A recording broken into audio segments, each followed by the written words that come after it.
বন্ধুরা আসসালামু আলাইকুম, কেমন আছেন সবাই?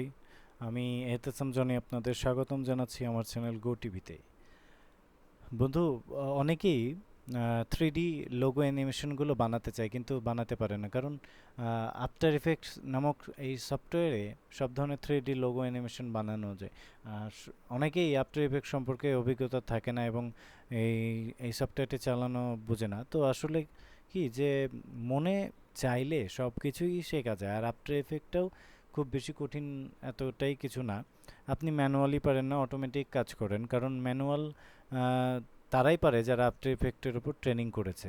তো আমরা আমরা সকলেই তো আহ, কেউ কেউ না কেউ ট্রেনিং নাও করতে পারি। তো বিষয় হলো যে আহ, এই আফটার ইফেক্টকে লোগো অ্যানিমেশন করার জন্য আপনার কোনো ট্রেনিংয়ের প্রয়োজন নয়। আমার এই ভিডিওটা দেখলেই আপনারা বুঝতে পারবেন যে কিভাবে আফটার ইফেক্টের লোগোটা আপনি তৈরি করবেন। তো প্রথমত বন্ধুরা, আপনাদের আফটার ইফেক্টস সফটওয়্যারটি চালু করতে হবে। আফটার ইফেক্টস সফটওয়্যারটি চালু করার পরে আপনাকে কি করতে হবে, যে কোনো ওয়েবসাইট থেকে আফটার ইফেক্টের প্রজেক্ট আপনাকে নামাইতে হবে, লোগো প্রজেক্ট। সাপোজ আপনি যখন নেটে আপনি লোগো প্রজেক্ট নামে সার্চ দিবেন, অনেকগুলো ওয়েবসাইট এরকম চলে আসবে যারা লোগো লোগো দেখা যায় যে ডাউনলোডের অপশনটা রাখে।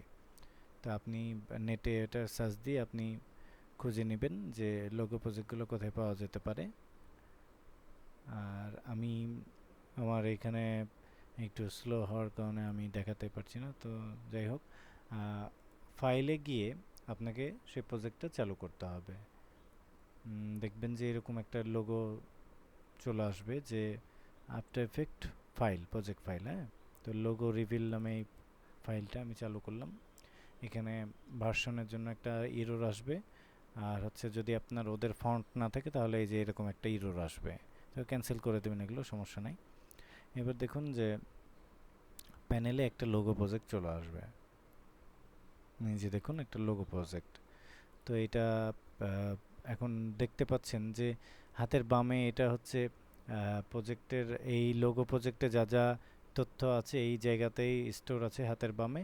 তারপরে নিচে টাইম লাইনে প্রজেক্টগুলো অ্যানিমেট করা আছে এবং হাতের ডান দিকে সবগুলো হচ্ছে সেটিং। তো প্রথমেই আপনাকে দেখতে হবে যে এই লোগো লেখাটার জায়গায় আপনি আপনার লোগোটা কিভাবে বসাবেন। তো প্রথমত এই পাশে খেয়াল করুন যে এই প্রজেক্টের একটা ফোল্ডার আছে কম্পোজ ফর এডিট। এরকম সবগুলো প্রজেক্টে একটা করে ফোল্ডার থাকে এডিট লেখা। তো এই যে দেখুন লোগো আর টেক্সট, তা আপনি লোগো বা টেক্সট যেটাই আপনি চেঞ্জ করতে চান আপনি এই জায়গায় ক্লিক করে এই প্রজেক্টটাকে ডবল ক্লিক করতে হবে, তাহলে এই যে ওপেন হলো। তো এইখানে আপনি এখন ইচ্ছা মতো আপনি আপনার কথা বসিয়ে দিতে পারেন, যা লিখতে চান। আপনি যা লিখবেন সেটাই আপনার অ্যানিমেট হয়ে যাবে। এই যে লেখা হয়ে গেল।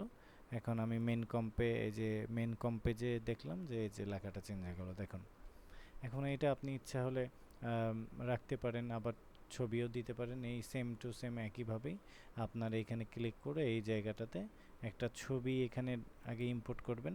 এই যে ইম্পোর্ট করবেন ফাইল, তারপরে ছবি বসিয়ে দিবেন, তাহলে ওই ছবিটা চলে আসবে লোগো আকারে।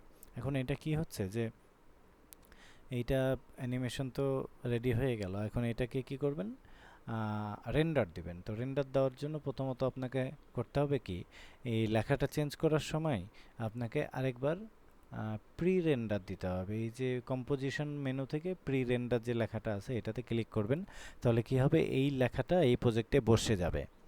তারপরে একটা সেটিং চলে আসবে রেন্ডার দেওয়ার। এইখানে আপনি খেয়াল করুন যে আউটপুট মডিউল নামে একটা লেখা আছে।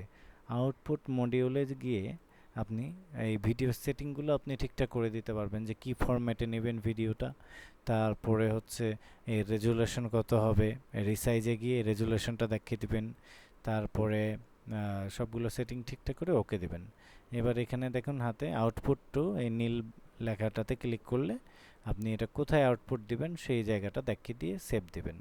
তাহলে কি হবে, এই সেটিংয়ে এই জায়গাতে ভিডিওটা আউটপুট হয়ে যাবে। তারপরে রেন্ডার লেখাতে ক্লিক করলে সেই লেখাটা রেন্ডার রেন্ডার হতে শুরু করবে।